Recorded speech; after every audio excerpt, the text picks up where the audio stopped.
Viewers welcome back to the channel. ఇవాళ వీడియోలో సహజంగా ప్రెగ్నెన్సీ రావటం లేదా, మ్యారేజ్ అయ్యి 1 or 2 years అవుతున్నా కూడా ప్రెగ్నెన్సీ ఎందుకు రావటం లేదు, అలా రానప్పుడు న్యాచురల్గా కాకుండా కొంచెం ఆధునిక టెక్నిక్స్ని ఉపయోగించి సహజంగా గర్భాన్ని ఎలా పొందాలి అనే విషయం గురించి ఈ వీడియోలో మనం క్షుణ్ణంగా తెలుసుకుందాం.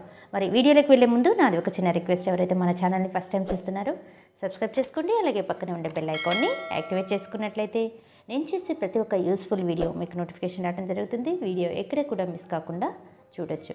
మరి టాపిక్లో వెళ్ళే ముందు ఒక చిన్న గమనిక. గైనకాలజికల్ ఇష్యూస్ కావచ్చు, హెల్త్ ఇష్యూస్ కావచ్చు, మాకు కొంచెం హిస్టరీ కలెక్షన్ అనేది చాలా అవసరం.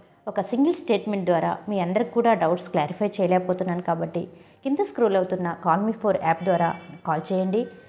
మీకు ఏదైనా డౌట్స్ ఉంటే క్లారిఫికేషన్ చేసుకోవాలని చెప్పి మనస్ఫూర్తిగా కోరుకుంటున్నాను. మరి టాపిక్లో వెళ్ళిపోదామా?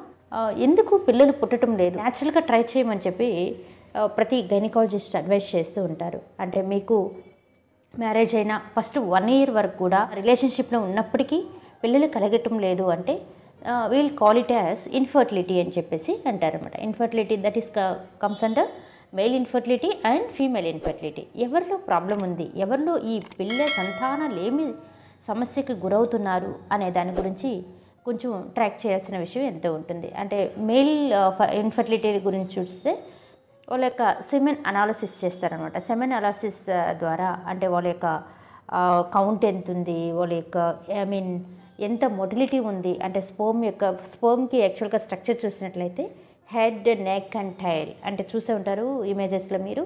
ఈ విధంగా దాని యొక్క స్ట్రక్చర్ ఉంటుందన్నమాట. ఈ ఆకృతిలో ఏదైనా డిఫార్మిటీస్ ఉంటే పిల్లలు పుట్టే సంతానలేమి సమస్యకు గురవుతూ ఉంటారు. ఈ ఫీమేల్స్లో చూసినట్లయితే ఇన్ఫర్టిలిటీలో they are so many causes ఉంటాయన్నమాట. లైక్ ఇర్రెగ్యులర్ పీరియడ్స్ కావచ్చు, పీసీఓడి ప్రాబ్లమ్స్ కావచ్చు, లేదంటే హార్మోనల్ ఇంబ్యాలెన్స్ కావచ్చు. ఈ విధంగా కొన్ని రిస్క్ ఫ్యాక్టర్స్ అనేవి. సో ఇలాంటి వాళ్ళకి ఫస్ట్ న్యాచురల్గా ప్రెగ్నెన్సీ అవ్వలేదు అంటే they will go for next step వచ్చేసి ఐయుఐ అనే పద్ధతి గురించి ఇక్కడ మనం స్టెప్ బై స్టెప్ క్లియర్గా తెలుసుకుందాం.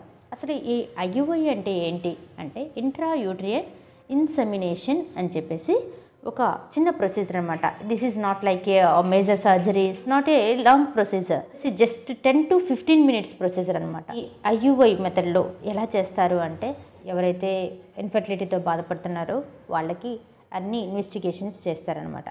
అంటే లైక్ వాళ్ళ యొక్క FSH హార్మోన్ ఎంత ఉంది, LH హార్మోన్ ఎంత ఉంది, AMH హార్మోన్ ఎలా ఉంది, దాంతోపాటు స్కాన్ కూడా అన్నీ చేసేసి మీకు ఇది జనరల్గా న్యాచురల్గా అయితే సెమెన్ అనేది స్పిల్ అయిపోతుంది. అంటే రిలేషన్షిప్లో ఉన్నప్పుడు మేల్ స్పర్మ్ అనేది స్పిల్ అవుతుంది అనమాట యూట్రస్లోకి. కానీ ఇక్కడ ఏదైనా ప్రాబ్లం ఉంది అని అనుకుంటే వాళ్ళ యొక్క సెమెన్ని తీసుకొని వాష్ చేసి అంటే క్లీన్ చేసి అందులో ఉన్న క్వాలిటీ ఆఫ్ స్పర్మ్స్ని డైరెక్ట్గా యూట్రస్లోకి స్పిల్ చేస్తారనమాట.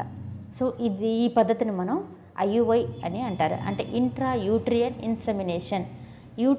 యూట్రస్లోకి అంటే గర్భాశయంలోకి ఈ సెమెన్ని క్లీన్ చేసి దాన్ని లోపలికి పంపించే పద్ధతి అనమాట. ఈ పద్ధతి చేసిన అంటే IUI పద్ధతి చేసిన 14th డేకి మీకు ప్రెగ్నెన్సీ టెస్ట్ చేసుకోమని చెప్పి అడ్వైజ్ ఇస్తారు. చాలామంది కపుల్స్ ఏం అడుగుతున్నారంటే IUI పద్ధతి అయింది, మాకు ఇది 4th day 5th day pregnancy test చేసుకున్నాము, నెగిటివ్ వస్తుంది అని చెప్పేసి అంటూ ఉంటారు. కానీ that's not a good prognosis అనేది చూపిదు.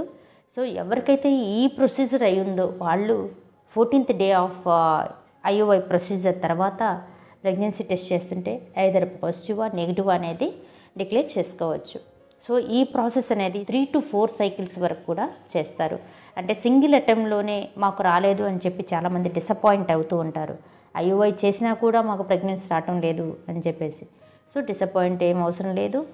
మెజారిటీ ఆఫ్ పర్సన్స్ ఈ యొక్క ప్రొసీజర్ చేసుకున్న వాళ్ళకి 80% వరకు కూడా 3 to 4 cyclesలో పాజిటివ్ రావటం గమనిస్తూ ఉన్నాం. కాబట్టి 1 or 2 attemptsకి ప్రెగ్నెన్సీ రావటం లేదని చెప్పేసి వరి అవ్వాల్సిన అవసరం ఎంతో లేదనమాట. సో ఇది IUI పద్ధతి అంటే. సో ఈ పద్ధతి ద్వారా కూడా ప్రెగ్నెన్సీ రాలేదంటే కపుల్స్ ఇద్దరికి కూడా టెస్ట్ చేసేసి they will suggest for IVF. అంటే IVFకి టెస్ట్ ట్యూబ్ బేబీస్ ద్వారా కానీ లేదంటే మీ హెల్త్ కండిషన్ ఎలా ఉందో దాన్ని బేస్ చేసుకొని which method is the best method అని చెప్పేసి గైనకాలజిస్ట్ మీకు అడ్వైస్ చేయడం జరుగుతుంది. అంతేకాకుండా మీకు ఎడ్యుకేట్ చేస్తారు. మీ యొక్క ఒపీనియన్తో నెక్స్ట్ ఫర్దర్గా ఏం చేయాలి అనేది ఆధారపడి ఉంటుందన్నమాట. మరి ఇదండి వీడియో. అంటే న్యాచురల్గా ట్రై చేసినప్పటికీ నెక్స్ట్ ఫర్దర్గా ఎలాంటి స్టెప్ ఉంటుంది, ఆ IUI పద్ధతి ఎలా స్టెప్ బై స్టెప్ చేస్తారు, ఎలాంటి కాంప్లికేషన్స్ ఉంటాయి, ఎన్ని రోజుల తర్వాత ప్రెగ్నెన్సీ టెస్ట్ చేసుకోవాలి అనే విషయం గురించి ఒక క్లారిటీ వచ్చింది కదా. మరి ఈ వీడియో కానీ మీకు నచ్చినట్లయితే లైక్ చేయండి, షేర్ చేయండి, సబ్స్క్రైబ్ చేయడం మాత్రం మర్చిపోకండి. మరిన్ని వీడియోస్ కోసం ఏదైనా డౌట్స్ ఉన్నా, క్వరీస్ ఉన్నా కూడా కమెంట్ సెక్షన్లో తెలియచేయండి. ఇంకా ఏదైనా డెప్త్గా క్లారిఫికేషన్స్ కావాలంటే కాల్ మీ 4 ద్వారా కాల్ చేయండి. మీ డౌట్స్ని క్లారిఫై చేసుకోండి.